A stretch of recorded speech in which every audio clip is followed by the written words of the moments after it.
So there I was, Commander Jack Reeves, standing in the briefing room of the Galactic Coalition flagship, wondering what poor life choices had led me to this exact moment.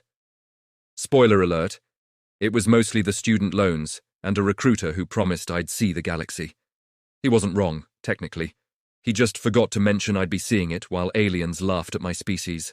The holographic display showed a planet that looked like it couldn't make up its mind. Threshold 9. Catchy name, really rolls off the tongue. 1 second, the surface was a lush forest. Blink, and it was a desert. Blink again, ocean. It was like watching a planetary-sized slot machine that kept landing on different, terrible options.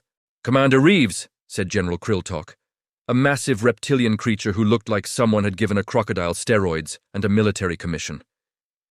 "Your species has been selected for this mission due to your unique qualifications." I waited for him to elaborate. He didn't. "Which are?" I finally asked. "You are desperate for membership in the Coalition, and we are desperate for anyone stupid enough to try this," he said flatly. "Ah, honesty. How refreshing." Standing beside General Sunshine was my assigned liaison, Commander Vextrol, an insectoid alien who looked like a praying mantis, had taken up yoga and gotten really serious about it. Her compound eyes reflected the hologram in about 1,000 tiny judging fragments. "The terrain shifts every 30 standard seconds," Vextrol explained, her mandibles clicking with each syllable. "We have lost 47 expeditions. The Krenthian Empire lost 300 warriors. The Ulathi Collective refuses to even acknowledge the planet exists anymore. And you think humans can do better because—" "We have exhausted all competent options," General Krilltalk said. I was starting to really dislike this guy. Professor Yimble, a blob-like creature in a hovering containment suit, gurgled excitedly. "The planet has strategic value. The communications relay on the surface could control 3 entire sectors. But the terrain instability makes it impossible to maintain a foothold." "Right," I said. "So you want us to walk across a planet that's basically a cosmic game of musical chairs and plant a flag?" "Essentially, yes," Vextrol confirmed. I looked at the display again. A mountain range suddenly became a canyon. The canyon filled with water. The water turned to crystal. I was getting motion sickness just watching it. "When do we leave?" I asked, because apparently my survival instincts had clocked out early. The landing was, in technical military terms, a complete disaster wrapped in a catastrophe and served with a side of chaos. We came in hot toward what the scanners said was solid ground. By the time we actually touched down, it was a swamp. Our dropship hit the surface with all the grace of a drunk elephant doing ballet. Mud exploded in every direction. I heard Corporal Maria Santos, my demolitions expert, swear in 3 languages, 2 of which I'm pretty sure she invented on the spot. "I hate this planet!" shouted Private Tommy Chen, our newest recruit, as he stumbled out of the ship and immediately sank knee-deep in muck. "You've been here for literally 10 seconds, Maria pointed out, and I maintained my position. Vextrol descended from the ship with perfect poise, her 6 legs apparently immune to the concept of sinking. She immediately pulled out a datapad and began taking notes, probably documenting our impending failure for posterity. From orbit, I knew we had an audience. General Krilltalk was watching. Professor Yimble was taking sensor readings. There were probably a dozen other species representatives up there, most of them placing bets on exactly how quickly we'd give up. "All right, standard recon formation," I ordered. "We'll establish a perimeter and—" The swamp disappeared. Just gone. We were suddenly standing on a rocky plateau, under a sky that had changed from green to purple.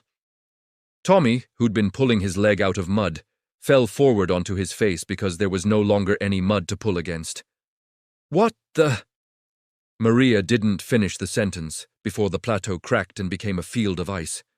I activated my comm. "Vextrol, how long between shifts?" 32 seconds on average, she replied, somehow maintaining her balance as the ice became sand. "Though localized variations occur. We tried everything in the tactical handbook. Defensive positions? Can't dig foxholes when the dirt becomes water. Advance by fire and movement. Can't advance when the ground becomes a cliff face. Equipment caches. Everything either sank, floated away, or got buried under instant rock formations. Tommy tried anchoring a guide rope to what looked like a stable boulder.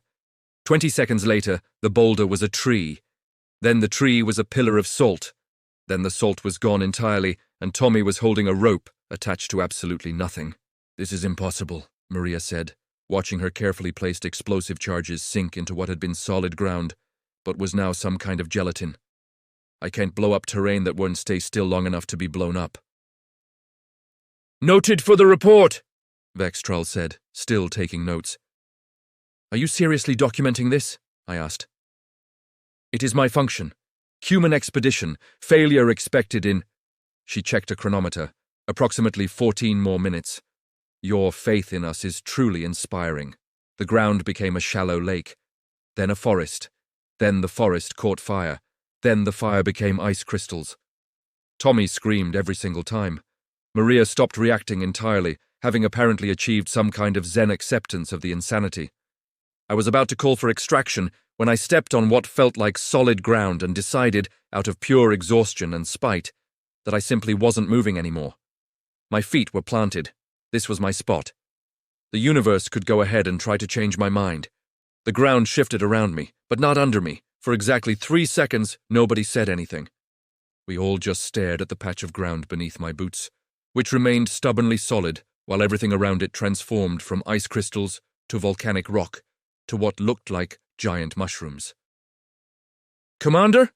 Vextral said slowly, her mandibles frozen mid-click. "You are standing." "Yeah, I do that sometimes. It's kind of my thing." "No." She scuttled closer, her sensors going crazy. "You are standing on stable ground, ground that has not shifted in 47 seconds. Maria's eyes widened. "Holy crap, Jack. Don't move." "Wasn't planning on it." The terrain continued its seizure around us. Mountains, valleys, oceans, deserts, all cycling through like someone was flipping through a cosmic catalogue. But the spot under my feet, solid as ever, a perfect circle about 2 meters in diameter of completely stable terrain. From my comm, I heard Professor Yimble's gurgling reach a fever pitch. "Impossible! The readings show a localized stability field, centered on the human." "Coincidence," General Krilltalk growled. "Test it," I said to Maria. She looked at me, then at the chaos around us, then back at me. "Test it how?" "Plant your feet, like you mean it, like you're guarding the last pizza on Earth." "That's weirdly specific." "Just do it." Maria found a spot about 5 meters away, set her jaw, and locked her knees. Her boots hit the ground with authority, and the ground, in what I can only describe as the universe giving up an argument, stopped shifting beneath her too. "It's working!" Tommy shouted. "I'm trying it!" "Tommy, wait!" Too late. The kid planted his feet with all the enthusiasm of a puppy meeting new people. He stood there, bouncing slightly on his toes, grinning like an idiot. The ground under him shifted from grass to gravel to liquid mercury. "Why isn't it working?" he wailed. "You're shifting your weight," Maria observed. "You have to commit, Rook. Actually stand still." "I am still." "You're bouncing like you chugged 5 energy drinks." Vextral was frantically taking readings, her multiple limbs working several instruments simultaneously. The human biomechanical signature creates a quantum-locked field when sufficient pressure is applied with conviction. "Are you saying stubbornness is a superpower?" I asked. "I am saying that human muscular tension, skeletal pressure distribution, and perhaps some element of neurological commitment creates a measurable stability effect on this planet's surface," Vextral said. "This is unprecedented." From orbit, Professor Yimble was losing his blob-like mind. "The field radius correlates with body mass and stance width. It's a human-specific phenomenon. The bipedal structure, the specific mass distribution, It's stubbornness," Maria interrupted. "We're literally too stubborn for the planet to mess with." I couldn't help but grin. Humanity's greatest contribution to galactic civilization. We refuse to budge. General Krilltalk's voice came through, dripping with skepticism. "This is a fluke. My warriors will demonstrate proper technique." "Oh, this I gotta see," Maria muttered. It took us about an hour to develop what I officially termed tactical stubbornness doctrine, and what Maria immediately nicknamed the universe's worst game of hopscotch. The concept was simple. One person plants their feet, creates a stable zone. Someone else moves forward, plants their feet, creates another stable zone. First person moves up. Repeat. Like the world's slowest, most determined leapfrog game. This is actually working, Tommy said, having finally figured out that standing still meant actually not moving at all. Turns out, imagining he was guarding the last slice of pizza at a family gathering did the trick. Don't sound so surprised, Maria said, setting the equipment case down in her stable zone. We're humans. Spite and determination are basically our factory settings. Vextrol had completely abandoned her failure documentation and was now creating detailed scientific analysis. The stable zones persist for approximately 5 seconds after the human moves. This creates a viable path through the instability.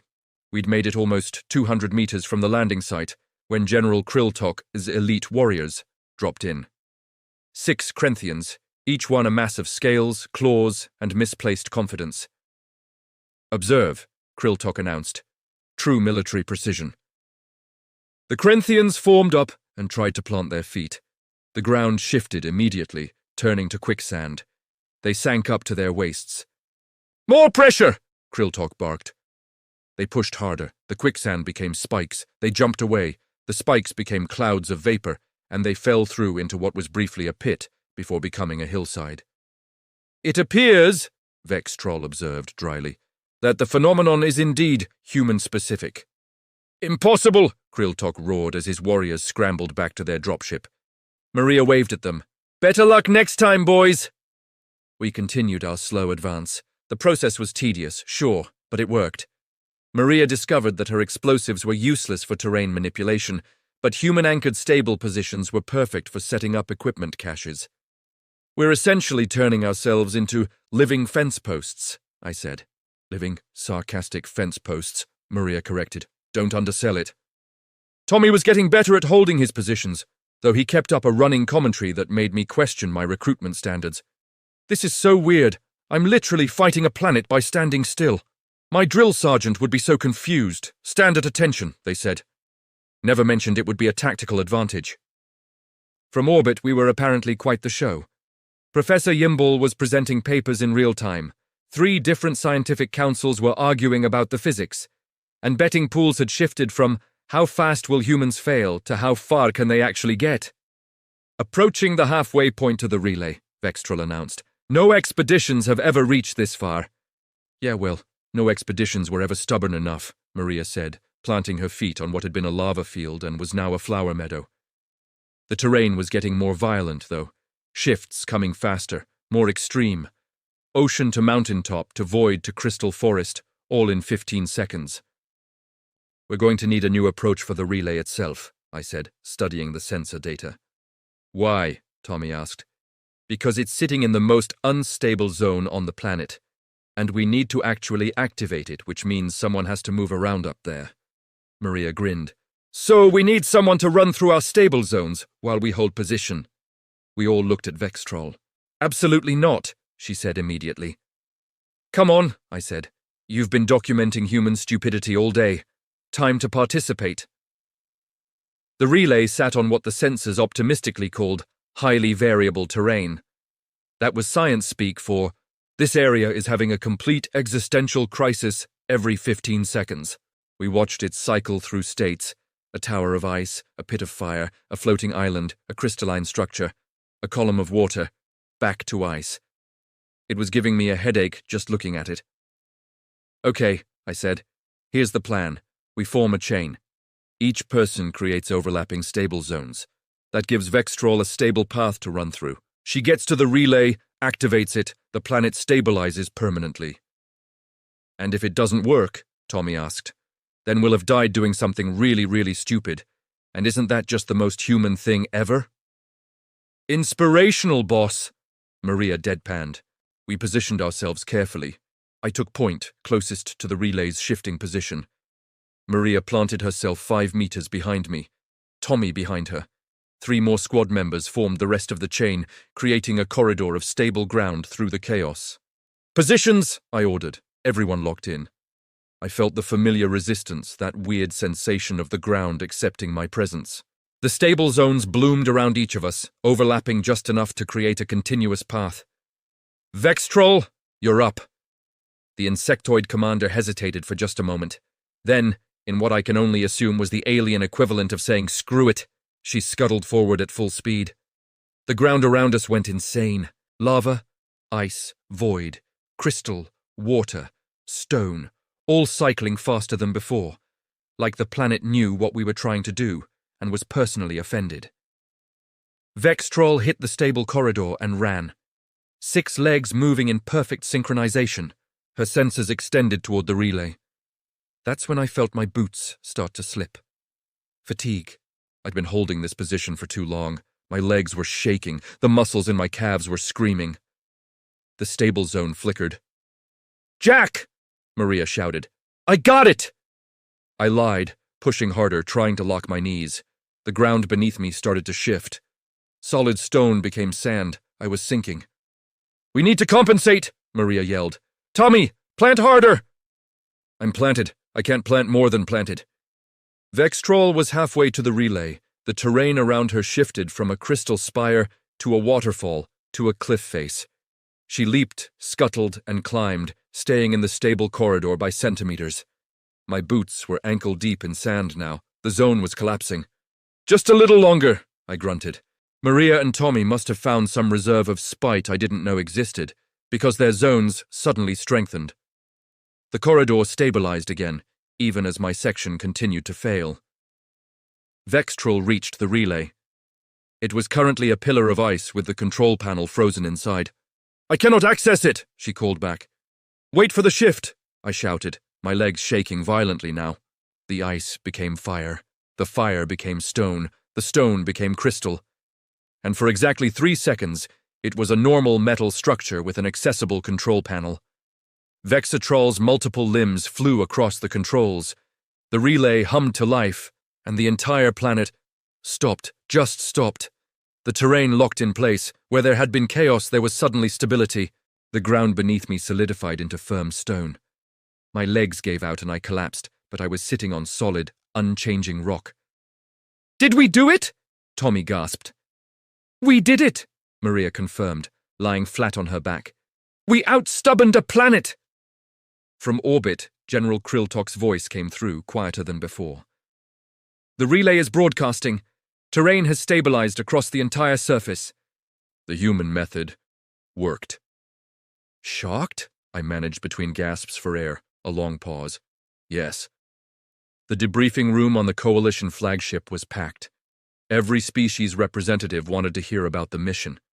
I stood at the podium, still exhausted, while holographic displays showed our slow, determined march across Threshold 9. "And so," I began, "humanity's revolutionary contribution to galactic warfare is the tactical application of standing really, really still." Professor Yimble gurgled enthusiastically. "The phenomenon remains unexplained. Human biomechanics, quantum field interaction, gravitational anomalies tied to carbon-based stubbornness." "We prefer the technical term, refusing to budge." Maria interrupted from her seat. The scientific community had gone absolutely wild. 17 different papers had been published in the last 24 hours. Theories ranged from quantum stubbornness to gravitational spite to humanity is fundamental incompatibility with common sense. Nobody could replicate it. The Krenthians tried again, failed. The Ulathi sent their best troops, failed. 3 other species attempted the technique with various results ranging from complete failure to hilarious disaster. It was, apparently, a uniquely human thing. "The technique has been officially designated the Reeves Protocol," Vextroll announced. "I hate that," I said immediately, noted and disregarded. General Krilltok stood, his massive frame somehow looking smaller than before. "The Coalition acknowledges that humanity has achieved what others could not. This is unexpected." "High praise," Maria whispered to Tommy. "Corporal Santos," Vextroll continued, "you are hereby promoted for successfully weaponizing the act of standing still." Maria saluted. "It's what I do." "Private Chen, you will be assigned as an instructor for advanced stubborn standing tactics." Tommy's face lit up. Does that mean I get to yell at people to stand more stiller? Please don't say more stiller when you're teaching, I begged. Vextrol approached me privately after the debriefing. Commander Reeves, I am requesting permanent assignment to human military units. Really? Why? Her mandibles clicked in what I'd learned was amusement. You described this mission as stupid, and yet it succeeded. I find human stupidity to be compelling research material. That's the nicest insult I've ever received. You are welcome. The final report sat on my datapad. Threshold 9 was fully stable, the relay was operational, 3 sectors were now under coalition control, and humanity had secured full membership status. All because we were too stubborn to let a planet tell us where to stand. My comm chimed, a new message from Coalition Command. I opened it, already dreading the contents. Request for human standing consultants on 17 new impossible missions. Your expertise is required. I stared at the message. 17 missions, 17 planets or situations where apparently the solution was just humans being aggressively stationary. This was my life now. Maria appeared beside me, reading over my shoulder. 17? That's ambitious. We could say no. We could, she agreed. But we won't. Why not? She grinned. Because we're human, and if there's one thing we're good at, it's doubling down on stupid ideas until they work. Tommy bounced over, still way too energetic. Did you see? They want us for 17 missions. We're famous for standing still. My mom is going to be so confused when I tell her. I looked at both of them, then at Vextrol, who was already preparing documentation for the next mission. I looked at the hologram of Threshold 9, now stable and peaceful, a monument to humanity's most ridiculous victory. You know what? I said, fine. Let's go stand on 17 more planets, but I'm getting better boots. That's the spirit, Tommy cheered. Maria patted my shoulder. Look on the bright side, boss. At least it's not a desk job. True.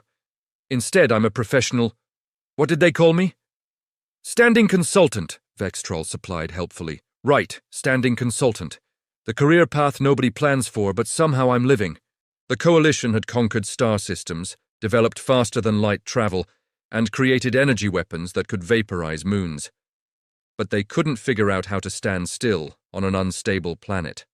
That took humans. We're not the strongest species, not the smartest, not the fastest or the most advanced. But when the universe tells us to move, we have the unique ability to look it dead in the eye and say, nah, I'm good right here. And apparently that's enough. 17 more missions, 17 more chances to prove that human stubbornness wasn't just annoying, it was tactical. I pulled up the mission files. Each one looked more impossible than the last. You know what, universe, I muttered. Bring it on, we'll stand our ground. Because that's what humans do best. We plant our feet, set our jaws, and refuse to budge. And sometimes, just sometimes, that's exactly what the galaxy needs.